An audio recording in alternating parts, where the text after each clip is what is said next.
एक वेगळ्या नजरेने बघायला पाहिजे. त्या मुलांचं ॲप्रिशिएशन केलं पाहिजे.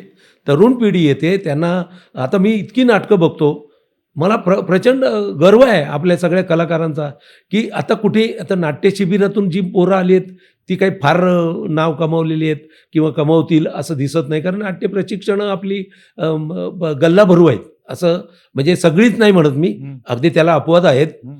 पण तरीसुद्धा ना आजकाल त्या टीव्ही सीरियलमुळे, मालिकांमुळे म्हणा, लोकांना असं वाटतं हा तर माझ्यापेक्षा एवढा बेकार दिसतो, ह्याला एवढं जर मिळतं तर मी ह्याच्यापेक्षा चांगलं करीन. हे वाटणं आणि प्रत्यक्षात त्यावेळेस जाऊन करणं, हं. याच्यातला जो मधला प्रवास आहे तो करतच नाहीत ती लोकं. आणि म्हणून त्यांना पण फ्रस्ट्रेशन येऊ शकतं. तर नट हा असा आहे ना, की तो वाहवत जातो. एक तर बरेचसे नट मी म्हणतो दुसऱ्याची कोणाची तरी कॉपी मारतात. म्हणजे अमिताभ बच्चनची कॉपी मारायला जातात, शाहरुखसारखं राहायला बघतात किंवा आताची कोणी असतील त्यांचे हिरो, त्यांच्यासारखे केसांची झुलपं काय वाढवतात आणि काय करतात. तर ह्या गोष्टी गौण आहे. तुमची बुद्धिमत्ता, तुमच्या बुद्धीला थोडा ताण द्या, तुमचा अभ्यास सुरू करा. तुम्ही फोकस करा स्वतःला. हं. उगाच कोणाला तरी फॉलो करण्यापेक्षा आपल्या मेंदूशी तुम्ही जरा प्रामाणिक राहा. थोडं वाचन करा, थोडं बघा, मनन करा, अवलोकन करा. आजूबाजूला जग कुठे चाललंय त्याचा अभ्यास करा. मोबाईल आहे हातात तुमच्या, तुम्हाला सगळं जग जवळ आहे. पण तुम्ही जर म्हणत असाल, की मी हां, हां, मला ह्याच्यापेक्षा चांगलं येतं, तर तसं होत नाही. त्यासाठी आम्हाला नाटक हा मी म्हणतो चांगला प्लॅटफॉर्म आहे, अच्छा. की हां. तुम्ही नाटकाला तुम्हाला 15 दिवस, 20 दिवस, महिनाभर एक दिग्दर्शक किंवा बरोबरचे कलाकार अत्यंत चांगल्या, वाईट गोष्टी सांगत तुमच्याकडून करत घेत असतात. तुमची एक टीम बनते, तुमची एक फॅमिली बनते आणि त्यातून तुमच्या कामाचं पण ॲप्रिशिएशन होतं. तुम्हालाही समोरच्याचं काम बघायला मिळतं. तर तुम्ही घडण्याची जी प्रक्रिया आहे ती टाळून डायरेक्ट मला कॅमेऱ्यासमोर उभं करा आणि मी बघा कसा काम करतो आणि बोलतो. बरं बोलतात, त्या भाषेचा अभ्यास नाही. आपण चुकीचं बोललो हे त्यांच्या गावी नाही.